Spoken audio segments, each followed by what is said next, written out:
This is my Transtrade 77765R. In past 2.5 years, I've covered over 9,000 kilometers, had 2 oil leaks, and 1 faulty quickshifter. But somehow, I still love it. Now I've lived with this bike, not tested it, not reviewed it, actually lived with it. And the best place to start explaining what a straight triple is with the engine. Now this engine has a split personality. Under 5,000 RPM it's forgiving. It's like, I got you buddy, don't worry, even if you make mistakes, it's okay. Go beyond 5,000 RPM and the exhaust load changes. It's like, I dare you to make mistakes. The sweet triple howl is replaced by a screaming exhaust note, and you feel the vibrations traveling all the way from the foot pegs to the tank where you're gripping it to the handlebars, and it actually feels like an anime character powering up.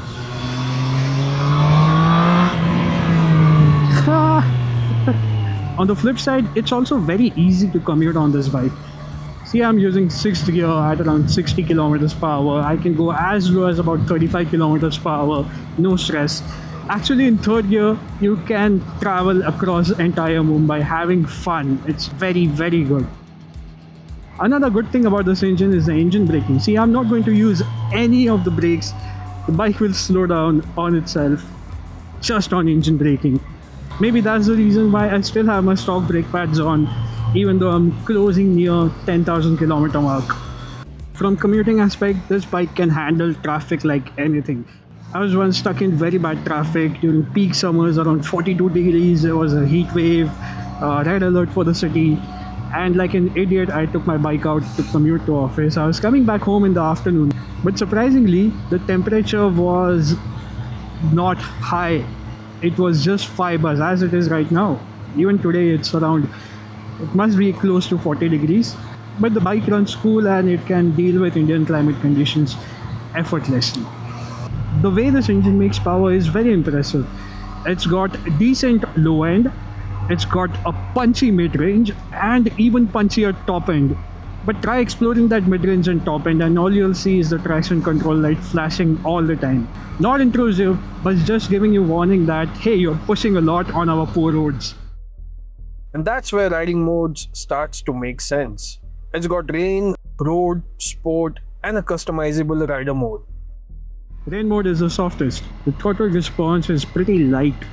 I usually use it while commuting back home after a long day at work. Then we have the road mode. It's actually a sports mode in disguise. It gives you complete 120 horsepower. Throttle is almost immediate. It's just too sharp for everyday commutes. Then we have sports mode, where everything feels immediate.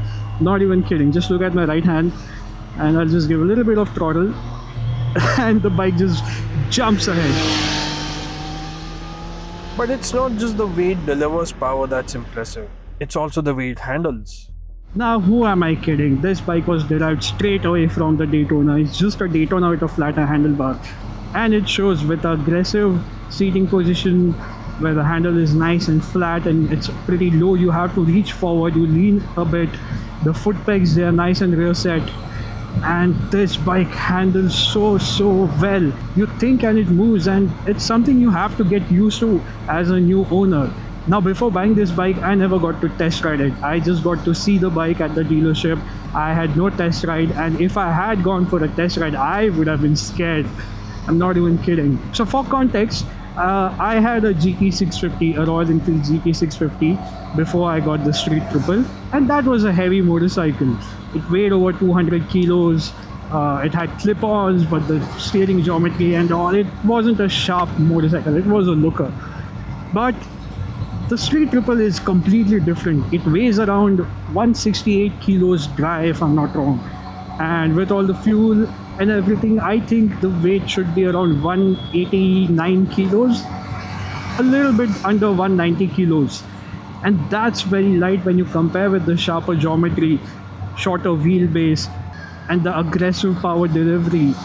In the first few weeks of ownership, I was struggling to ride this bike in a straight line. It felt too sensitive, slight inputs and the bike was moving. It was switching lanes without even me noticing it, and it was scary. So it took some time for me to get used to it. And once it clicked, my god, what an experience it is to ride this bike in the corners. Even though I'm not a pro rider, I've never been to riding school. I want to one day, but this bike already feels so intimidating, and it's something that will keep me excited even if I learn how to ride properly. This bike will actually push you to improve your riding skills. I'm not even kidding. You try to fool around with this and it won't end up well. I am 100% sure about it.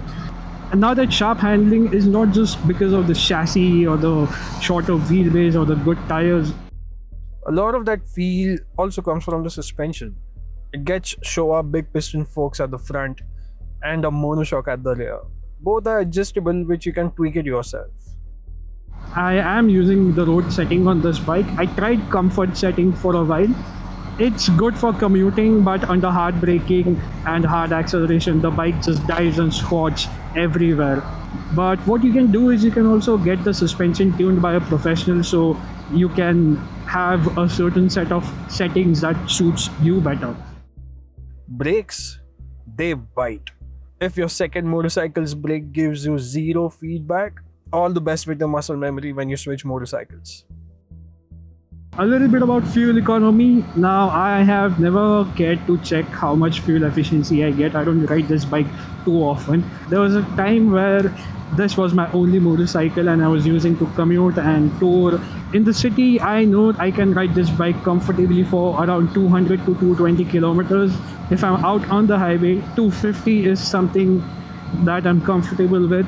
On weekend rides, it depends on how you're riding it. If you're riding it aggressively, 200 at max. Now this is the range before I see low range warning on the motorcycle. So a low range indicator comes up around anywhere between last 50 to 80 kilometers and it drops very, very fast. So be sure to fuel it up before that. Now speaking of the actual ownership experience, it's not been completely smooth. First, the O-ring gave up where the dipstick goes in, and this happened within a couple of months of ownership, which was pretty sad, but it's okay. It's an easy fix. It was just a replace. You just need to replace the rubber bushing. So that was done.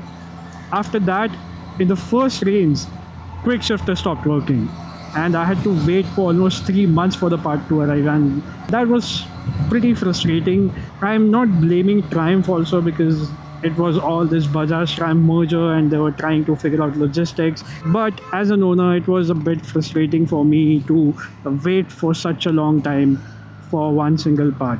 So after getting the quickshifter replaced under warranty, I ended up extending my bike's warranty by 2 years. It was just 25,000 rupees, which was much cheaper than getting a quickshifter fixed or replaced. And recently I had another issue with this bike where the oil sump gasket just gave up. Unfortunately, it comes under rubber wear and tear parts, so I had to pay for it. Now the thing is that the gasket cost was about 2,000 and the labor charges was around 4,000. So I ended up paying close to 6,500 to replace the gasket. And while out on the ride today, I saw another spot of oil leak somewhere near the O-ring. I believe that's just the excess oil getting out of the dipstick. But yeah, we'll have to get it checked. Now the question is, was it all worth it? In the last 2.5 years of ownership, I have enjoyed every aspect of this bike. Yeah, it's vibey, it's not as reliable as the Japanese would be, but I love this experience. The way this bike rides, the way it delivers power, the versatility of it. I can tour on it, I can commute on it, and it pushed me to become a better rider. I'm still learning, I'm not there yet, but even if I reach the very best of my personal riding capabilities, I think I'd still enjoy this bike. I find it a bit difficult to recommend this bike to just anyone. I also find it scary to let any of my friends ride this bike, because the way it delivers power, oh my god, it's just instant. Even if it's forgiving, it will catch you off guard the moment you cross the 5,000 RPM mark without having your mind in the right place. The handling is too sharp, and overall it is an intimidating bike. I know it's just 120 horsepower, and we are not talking about 200 horsepower machines from Ducati or Aprilia. Those are completely different animals. But this bike, oh my god, 120 horsepower, under 190 kilos wet weight. Overall, it's just intimidating. And I wanted something like this. I wanted a bike that would intimidate me even if I get comfortable with it, even if I reach my best potential as a rider. But if you want something that's easy, something that's manageable, something that's smoother, refined, probably even more reliable, then the Z900 would actually make more sense to you. Don't get me wrong, I'm not hating on that bike. That's a really good bike. It does everything you want it to, but at its own pace. When I went to check out the Z900, I took a test ride of it and it felt normal to me. It felt very easy. I didn't even have to think twice that hey, I'm riding a over 100 horsepower motorcycle. It was easy, and I didn't want that. I wanted something that's scary. That's why I got the Street Triple. I dreamed of this bike for 8 years. For 8 years, I still have a photo of it from the Autocar Performance Show back in the day when Triumph launched it in India. I loved that bike back then, and I made a promise to myself that I'm gonna buy this one day. It's been 2.5 years and I still enjoy it. Yes, there are some issues with the bike, but that's okay. That's something I'm ready to deal with. It's what I dreamed of for 8 years, and I hope I keep this bike for as long as possible. Though there are some things that make me think about selling this bike. About that, probably in the next video.